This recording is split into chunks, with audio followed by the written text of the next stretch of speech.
मुंबईतून एक अत्यंत दुःखद बातमी समोर येत आहे।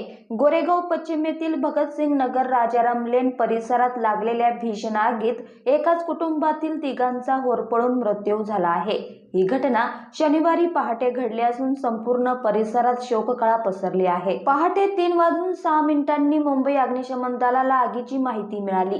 ग्राउंड+1 मजली इमारतीच्या तळमजल्यावर अचानक आग लागली आणि काही क्षणातच आगीचे लोळ पहिल्या मजल्यापर्यंत पोहोचले। स्थानिक नागरिकांनी प्रसंगावधान राखत पाण्याच्या बादल्यांच्या साहाय्याने आग विझवण्याचा प्रयत्न केला। त्यानंतर अग्निशमन दलाच्या जवानांनी घटनास्थळी दाखल होत वीज पुरवठा खंडित करून आग आटोक्यात आणली। अवघ्या 10 मिनिटात म्हणजेच पहाटे 3:16 आग पूर्णपणे विझवण्यात आली। आगीत अडकलेल्या तिघांना तातडीने ट्रॉमा केअर रुग्णालयात दाखल करण्यात आले। मात्र डॉक्टरांनी तपासणीनंतर तिघांनाही मृत घोषित केले।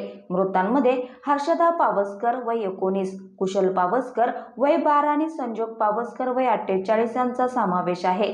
तिघेही झोपेत असताना आगीच्या तडाख्यात सापडले।